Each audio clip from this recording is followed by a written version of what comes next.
I'm from Ohio. I was born on May 28th, 1989, and I wasn't alone. I have a twin brother. He was with me. So he's 12 minutes older. And I came home from the hospital and he didn't because I am the alpha female. And eventually we moved to Mississippi, Nesbit, I guess. Originally I was a triplet. My mom was going to have 3 lovely children at once, and she got in a 4-wheeling accident, I believe. She didn't know how to stop it. I'm not sure, but I claim that I ate the 3rd one because, well, I mean, I almost killed my twin because I ate all the food in the womb, which sounds probably really weird, but I was hungry. So the 3rd one died, and we don't know if it was because of me or because of my mom, but either way, I'm here. I got my tonsils taken out, and I guess they did an insert, I don't know, they did something with their laser where they did a cut and they were like, oh, let's not cut there, and so they kind of moved it over, so now I have a scar in my throat where it's kind of, it's not an extra hole, but there's just a piece of skin that kind of comes out. And then I guess I ate some ramen noodles one day and I kept feeling something in my throat, and I wasn't realizing that there was anything in there, and finally I went and looked in the mirror and there is a ramen noodle lassoed around the piece of skin in my throat that's attached. And so I was kind of confused because, I don't know, it was kind of difficult to get out of there, and it's kind of weird too because you can't really see with your hand in your throat trying to get that out, and you just gotta feel around and just hope that you flick it off or something like that. So it's uncomfortable, and it's not always noodles, it can be other food as well. I have, my bird pecked me in my eye and was trying to, I guess, pluck my eyeball out. That was cool. Her name was Felice. She was a good bird, except for that incident. And I decided to go in a creek and hang out with my brothers, and we slid and there was all this glass, so I have a couple of scars on my knee. I have a nice scar on my hand where I was skateboarding as a small child and fell, and my hand got somehow dragged down my driveway or something. That was cool. I would have had a burn going down from my mouth to my chin and down my neck and kind of sort of like on my chest, but that didn't scar, which was good from a burn, but I'm happy that's not there. I would have a bigger scar on my left arm from a skateboarding accident, and I almost had a compound fracture, and they were talking about doing surgery for that because the break was so bad, but I got lucky, so I don't have any scars on that arm. When I was 18 for Halloween, I decided to be a zombie, and my twin brother John was looking around for some liquid latex to put on my face to kind of make it this bubbly, gross effect that could just rip off and look really nasty, and I was really feeling that. That's exactly what I wanted for Halloween, but we couldn't find any, so we went looking around our house for any household objects we could possibly put on my face to make me look gross and dead. So we decided to put liquid cement on my face, and we put it from about here to here, and we painted it up real good, and it looked really cool. We put blood on top of it, and it gave me that bubbled up like effect on my face, and it was really nasty looking, which was awesome because that's what I was going for. And it did burn a little bit, and I had blood on top of it, so I kept like scrubbing off what was on my face, and I kept like trying to peel it off with my hand as well, and none of it was coming off. And then I discovered, oh, that's my face, it's not makeup, that's my face. And there were all these, like the skin had been eaten out of my skin, and I had these huge bumps, like not bumps because it was kind of like in my face, it wasn't coming out, and it like I had just peeled off pieces, and it was red and really disgusting and huge. And then the next day I started serving tables, so I looked like I had some flesh-eating disease, and I did not make good tips at all. This is my brother's dinosaur toothbrush. He doesn't use it, so it doesn't matter, but it's still really cool. I think it's right. Milo's battle wound. He I guess, got bit by a spider, and it made his eye, or underneath his eye, swell up really big. And we had antibiotics and all this medicine for it to try to like help it, but eventually it popped. So now he just has a cool little mark on his face. No, he's just so dumb. Hush. Just so, I don't know. Remy is big and he is small, and he still wants to take away every single bone and ball from Remy and try to pick up the biggest, like that bone over there. He tries to pick up that bone, and it doesn't make any sense. This was my dad's favorite dog, and then I brought Remy home. I found him in Batesville at a church, and so Milo got, you know, a little bit forgotten about, kind of. They mean well. They're just very small, and they have very small brains. But they're cute. That's all that matters. Just look pretty. Look pretty. He hit me first, though, so he deserved it. And this time I hit the guy first, and I deserved it. I don't like fighting. I'm a non-violent person. I'm seriously, I don't know if you'd say I'm a conformist, but I had the wherewithal to know to come home for help when I was in shock, to not go straight to the hospital and because I knew I couldn't drive myself back. And so I come home, wake up my roommate, and my face is opened up drastically. It's from my eye to my chin. And I was smiling without smiling. And I wake my roommate up with that. Not bleeding. I didn't stop the bleeding, but you could see half my freaking skull. And he said, I didn't take picture one of that because I said I didn't ever want to see it again after I looked at it. But he said he didn't ever want to see it again either. The plastic surgeon did a fucking great job. $3,000, and she got 1%. It was hilarious. I went into the doctor to take out the stitches, and I was trying to sneak out because I didn't have insurance or anything. And the nurse caught me trying to sneak out, and she says, the cashier's office is over there. So I got directed to the cashier's office, and she was like, it was hilarious the way she put it too. She was like, you do realize that you owe us $3,149. And I said, you do realize that I'm unemployed and have no insurance, right? And she was like, well, you got to make a payment today. So I gave her $31, and that's what my plastic surgeon got for 150 stitches. Because the hell if I'm paying him anymore. You know, I ain't got no job, no money, no bills. Heck with it, hospitals should be free anyway.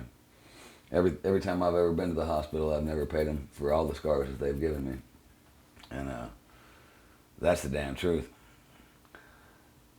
I don't know if you've ever been into a dry cleaners or anything, but there's this big machine called a buck that comes in and presses the shirt on both sides of it and burns it clean and dry.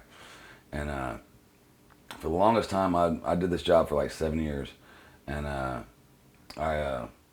kept having this recurring dream that I'd be leaning in and the press would come and squash my face and burn the hell out of me, scorch my face with 350 degrees of hot steel.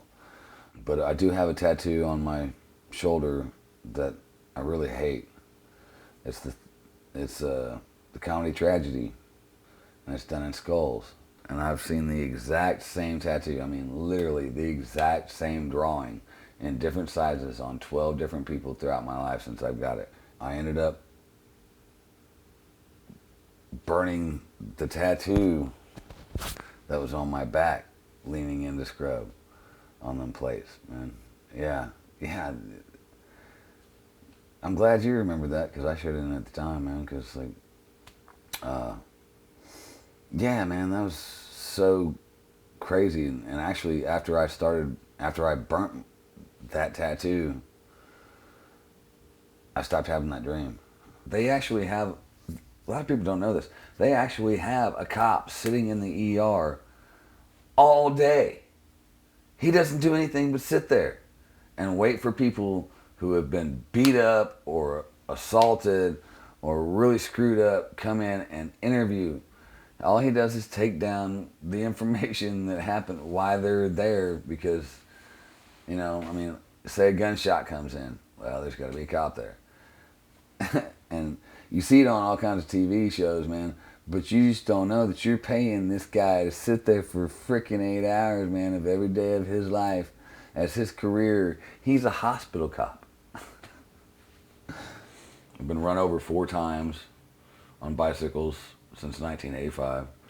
Banana seat, old school. Sissy bars going. I'm on the pegs. Well, this leg gets ripped into the spokes. Snatched over the tire. Drugged down. First scar. Alright. I had rubber in my skin. It dug down so deep. Went to the doctor. They couldn't do nothing. Just, here's some pills.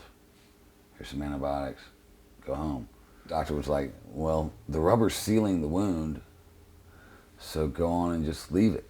You know, you ripped a scab off before, but not a piece of rubber that was embedded a 1/4 inch thick into your flesh. That was fun. And I kept the thing, but my mom ended up throwing it away when we moved to Memphis. And I was so pissed at her about that, man. That one I was really angry about, man. I was like, that was in me for 2 months, Mom. And you're going to throw it away. You know, I felt it was part of me. Last major scar I got, same foot. It goes the opposite direction. Now I have an upside down cross on my foot. And most people really can't even see it, but I do every time I look at it. Just like most people can't see the scar on my face, but I see it every time I look in the mirror. I wake up 2 days before Halloween. Can't remember exactly which day it was, but Halloween was on a Saturday, so this was a Thursday. Got up on Thursday, walked by a roommate's room, and there's this handle of whiskey just sitting in the window at 7 o'clock in the morning, all by itself and lonesome. So I decide that I want to get drunk that day while I'm hanging up decorations. So I start drinking whiskey at 7 o'clock in the morning.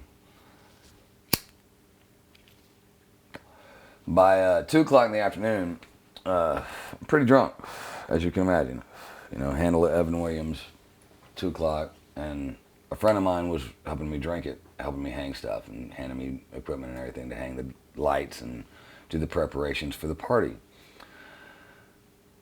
I take a nap, get up an hour later, gotta finish my stuff. And it seemed really like a logical thing at the time, you know. It's only 7 foot 4 inches. It's the first story of a house. I'm hanging lights. My partner's moving the ladder around from here to there, you know, to help me hang the lights for the party. And she moves the ladder from where I'm at, so I couldn't get down immediately right where I was at. 7 foot 4 inches. Literally, if I stood up and just stretched my arm out, 7 foot 4 inches. So I'm thinking, oh shit, I need to jump off, or I can walk all the way around the house, on the roof, to the back of the house, to crawl through a window. And I was like, fuck, going through the window. And I jumped. It's all my fault. And I've jumped from 10 feet before. I've jumped from 15 feet before. And I've fallen from 22 and never had that many problems. But this time, the creator decided, your foot's screwed. I landed and totally crushed my ankle, broke my tibia in half twice, in half across and then half down, and also fractured my other heel on my left foot. And it was hilarious, right? It was perfect timing for actually when it happened, which I usually do have good timing. But as soon as I jump off the roof, you know, I'm writhing in pain in the sidewalk, you know, rolling around. And everybody starts coming home one at a time. All my roommates, which I had 7 at the time, started showing up one by one. And nobody wanted to take me to the hospital, which I found kind of strange. And one of my roommates actually said, "Oh, it's not that bad. Can't you just go to sleep till tomorrow morning and I'll give you a ride then?"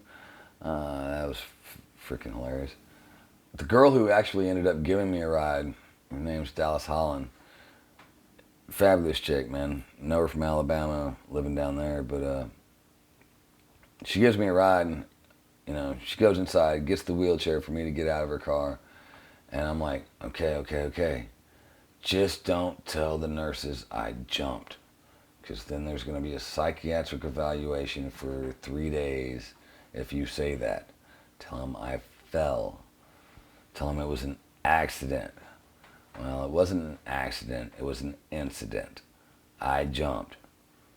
And that's my own damn dumb luck fault that I lived through it. But I sometimes wish it had been the other way around. Well, did she say it was an accident? So Yeah, she told the nurses that I fell.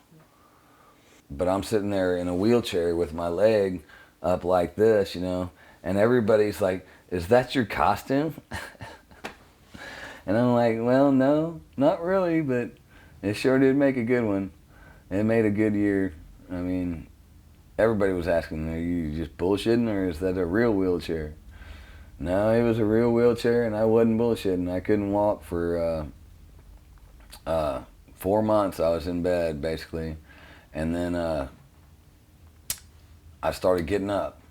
Crutches first, then a walker, then a cane. And I moved from a downstairs bedroom in my house to an upstairs bedroom in my house. My house had 14 stairs. I went back to the doctor like 6 months later, and I was walking and standing, and it took me 2 months of basically recovery. He asked what I did for physical recovery. Instead of going to a physical therapist or anything like that, I just basically did everything that I did before, except with a broken foot. I told him I moved upstairs, started walking up and down stairs every day, started climbing up and down ladders, started pushing up on my toes, and he was amazed. The doctor was truly amazed at how well my foot had healed, and he is totally expecting to cut my stuff off in about another 20 years, but I'm going to prove him wrong. I'm going to keep this fit. And that day though, man, damn, man. Everybody keeps blaming it on Roxy because she moved the ladder. Roxy had nothing to do with me jumping. It was my decision. Well, were your roommates eventually